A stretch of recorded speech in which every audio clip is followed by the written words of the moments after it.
السلام عليكم ورحمة الله وبركاته. الحمد لله ناصر السنة والإسلام والدين بأهل السنة، وصلى الله وسلم على نبينا محمد وعلى آله وصحبه وسلم. وبعد، تلاعب السيستاني في الصلاة، هذا الركن العظيم الذي لم يسلم من شرورات السيستاني ومن ضلالات السيستاني.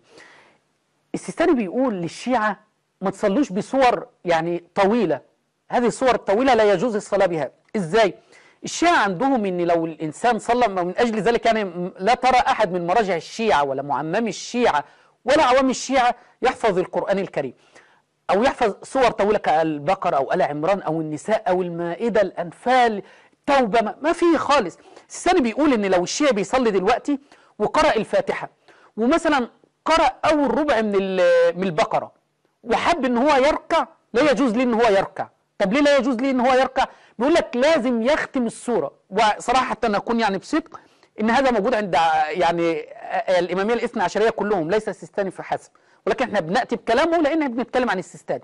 فبيقول ايه؟ مسألة رقم 624 في كتاب الصلاة، افعال الصلاة وما يتعلق به، يقول: اذا لم يتمكن المصلي من اتمام السورة لضيق الوقت عن اتمامها، فالاحوط لزوما ان يعدل الى سورة اخرى وان كان قد بلغ النصف فيها. لو قرأ نصف سورة البقرة ما ينفعش تركع، لا يجوز لك انك ترجع، لا اما تتم السورة. شوف بيكرهوا المسلمين في القرآن، ولا حول ولا قوة الا بالله. بيحاولوا ان هم يكرهوا عوام الشيعة في كتاب الله تبارك وتعالى. الشيعي يقول لك: طب ليه انا اصلي بالبقرة بقى؟ ليه اصلي بآل عمران واقرأ مثلا صفحة او نصف صفحة واركع؟ لا، بيقولوا لازم انك تترك السورة ديت وتجري تذهب سريعا، تأتي بسورة قصيرة مثلا كالكافرون أو قل والله أحد كما يقول هنا كالتوحيد أو الكافرون، لأنه لا يجوز لك أنك تركع بدون إتمام سورة، ولا حول ولا قوة إلا بالله. يبقى تقرأ سورة البقرة أو أي سورة، الكهف، قرأ أول صفحة، حب أن يركع، لا، يقوم يقلب على طول ويقوم جايب مثلا قل هو الله أحد الله الصمد لم يلد ولم يولد ولم يكن له كفوا أحد، وبعدين يركع.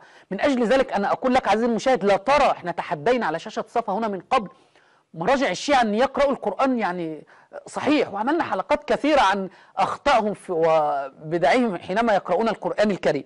فدي بدعة جديدة موجودة في دين الإمامية الاثنى عشرية، ما قال بها علي بن أبي طالب ولا قال بها أحد من آل بيت رسول الله صلى الله عليه وسلم. طامة أخرى، السيستاني من ضلالات السيستاني في الصلاة بيجيز أن يشرب الشيعي الماء في الصلاة. يجيز السيستاني شرب الماء في الصلاة. الشيعي وهو بيصلي وعطشان يقوم شرب المية. طب ازاي الكلام دوت؟ قال السيستاني في كتابه منهاج الصالحين المجلد الأول صفحة 236، بيقول الشيعي، انتبه يا عزيزي المشاهد، حاول أيها الشيعي اكتب ورايا علشان لو تشوف الكلام ده وتسأل فيه فعلا، هل نحن نكذب عليك أم هذا حقيقي موجود في كتب السيستاني. كتاب منهاج الصالحين سيد السيستاني المجلد الأول صفحة 236، ابحث عن هذا الكلام. السيستاني بيقول ايه؟ يستثنى من ذلك ما إذا كان عطشانا مشغولا في دعاء الوتر.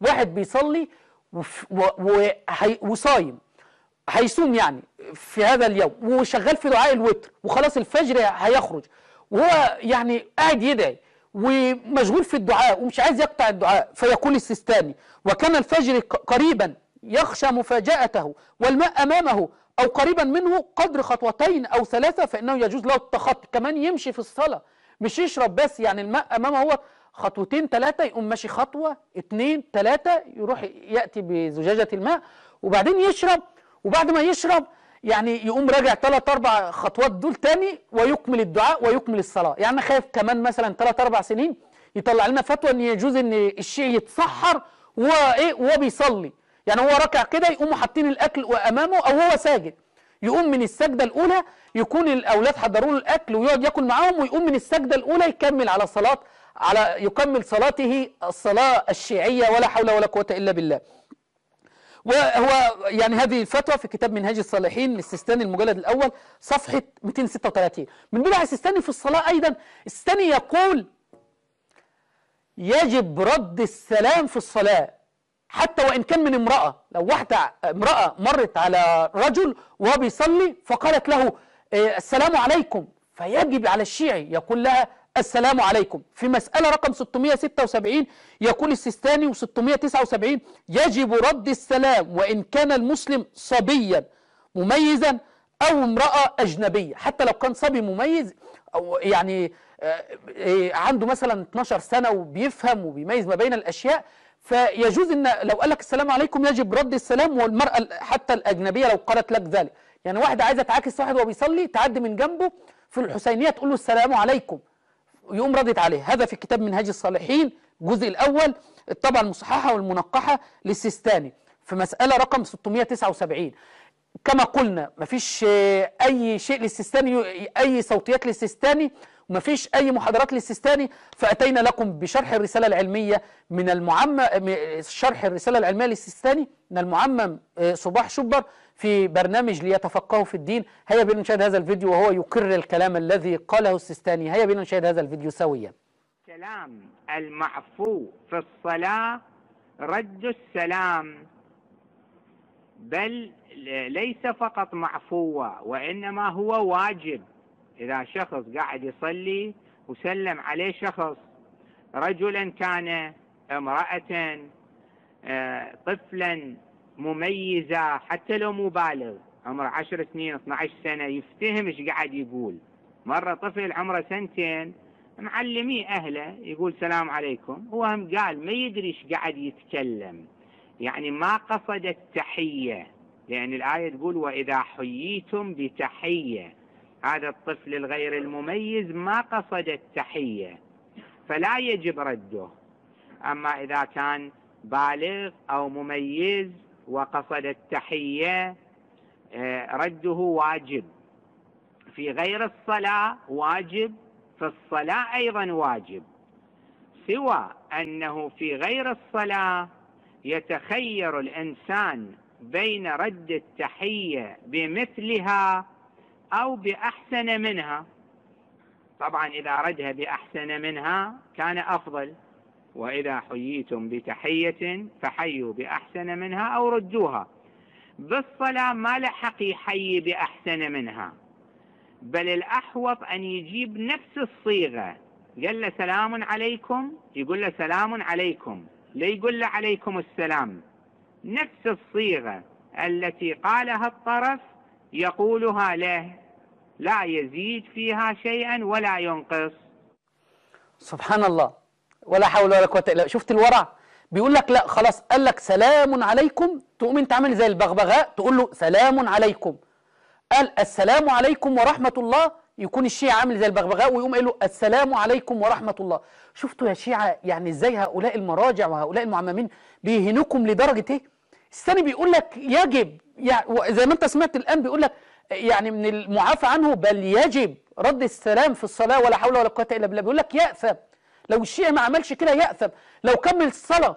واحدة عدت امرأة أجنبية وقالت له سلام عليكم وما ردش عليها، أو عيل صغير عدى وقال له سلام عليكم ما ردش عليه، يأثم، يشيل ذنب. حرام عليك، لا رد عليه، قول له سلام عليكم، قل السلام عليكم ورحمة الله وبركاته كما يحييك. قال لك حياك الله يا فلان، قل له حياك الله يا فلان، ولا حول ولا قوة إلا بالله. من بدع وضلالات وانحرافات السيستاني في الصلاة بيحرم بعض السور أن تقرأ في الصلاة. الشيعة عندهم صور بيسموها صور العزائم اللي هي فيها السجدة، عندهم 4 صور بس اللي فيها سجدة: سورة السجدة، سورة فصلت، سورة النجم، سورة العلق. دول ال4 صور فقط اللي فيهم سجدات في القرآن الكريم. بعد كده ما فيش سجدات في دين الإمامية الاثنى عشرية، في دين الشيعة ما فيش سجدات في القرآن. بيقول لك لا يجوز لك انك تقرأ بصورة فيها سجدة في القرآن الكريم. بيحرم على الشيعة ان هم يقرأوا قرآن. ومن شوية بيقول لهم قولوا ردوا الصلاة ردوا السلام في الصلاة. بالله عليكم ده دين؟ تعالوا نقرأ مع بعض الكلام اللي قاله السيستاني. بيقول في مسألة رقم 600 في كتاب الصلاة: أفعال الصلاة وما يتعلق بها، المقصد الخامس أفعال الصلاة وما يتعلق بها. يقول: من قرأ إحدى صور العزائم في الفريضة، صور العزائم اللي احنا قلناها ال4 دول، وجب عليه السجود للتلاوة. يجب عليك السجود، لا دام قرأتها يبقى يجب عليك السجود. فإن سجد أعاد الصلاة على الأحوط للسجود، إن سجد خلاص صلاته بطل. وإن لم يسجد يأثم. طب يعمل إيه بالله عليكم؟ يعني السيستاني بيقول له لو أنت سجدت خلاص يبقى صلاتك بطلت، ولو ما رضيتش تسجد وكملت الصلاة بتاعتك تأثم وتشيل ذنب. طب يعمل إيه بالله عليكم؟ يعني يعمل إيه؟ قال خلاص يبقى لا يقرأ بها. وتذكر هذه الصور في السجدة نسيانا، لو عملها نسيانا خلاص، لكن لو قرأ بصورة فيها سجدة سجدة وسجد صلاته تبطل، ولو ما سجدش يعني يأثم. ولا حول ولا قوة إلا بالله. فيكره القراءة سور العزائم في الصلاة. يبقى بيحرم على الشيعي إن هو يصلي بالقرآن ببعض سور القرآن، بيوجب عليه إن هو يرد السلام في الصلاة. يا شيعة ده فقه مين؟ فقه مين؟ كتاب تهذيب الأحكام اهو مليان كذب وضلالات على جعفر الصادق، وبتقولوا ده الفقه الجعفري. فقه مين بس؟ والله ده احنا أظن اليهود ما فعلوا ذلك في دينهم. ما هذه الانحرافات يا سيستاني؟ أين أنتم يا مراجع الشيعة؟ أجيبونا، ما هذه الضلالات التي يقول بها السيستاني؟ أيضا السيستاني بيقول لك في مسألة رقم 606 بيقول إيه بقى؟ يعني السيستاني بيفتي في بشيء العوام الشيعة يعجز عنه. بيقول لهم إيه؟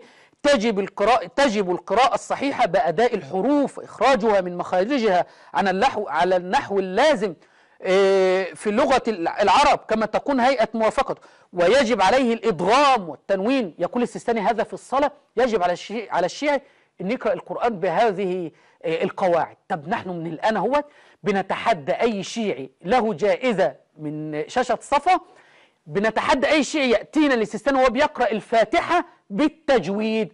هو بيقول لكم يجب أنك تقرأ القرآن بالتجويد في الصلاة. طب إحنا بنتحداكم يا شيعة، أنتم إنكم تأتون بقراءة للسيستاني، اطلبوا منه وسجلوا له ان هو يقرأ لنا سورة الفاتحة بالتجويد. ده دين السيستاني وده انحرافات السيستاني. ايضا السيستاني في القنوت قال السيستاني يجب القنوت او مستحب في جميع الصلوات. من اين اتيت بها؟ هل فعلها علي؟ هل فعلها النبي صلى الله عليه وسلم قبل علي؟ هل فعلها احد من ال بيت رسول الله صلى الله عليه وسلم؟ بيقول لك يجب في كل صلاة الشيعي بعد ما يخلص يقعد يعمل الحركات اللي بيعملها ديت، وبعدين يقف ويدعي في دعاء القنوت. ولا حول ولا قوة إلا بالله.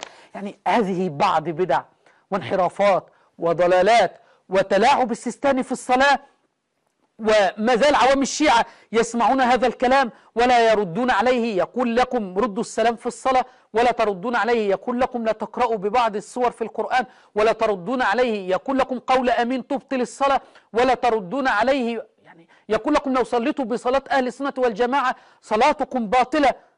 أين أنتم من هذا يا شيعة؟ وفي الختام نوجه التحدي لجميع وكلاء السيستاني، لجميع مقلدي السيستاني، لجميع طلبة العلم في الحوزات، طلبة العلم الشيعي سواء في الحوزات العلمية في قم أو النجف أو البحرين. نحن نطلبكم على شاشة صفا في سلسلة مناظرات في إثبات عدالة السيستاني، في إثبات إسلام السيستاني قبل عدالته. فهل يوجد أحد منكم يوافق ويستطيع أن يأتي إلى شاشة صفا؟ اللهم اهد عوام الشيعة وخذ بأيديهم إلى نور مذهب أهل السنة والجماعة. هذا وصلى الله وسلم على نبينا محمد وعلى آله وصحبه وسلم، والسلام عليكم ورحمة الله وبركاته.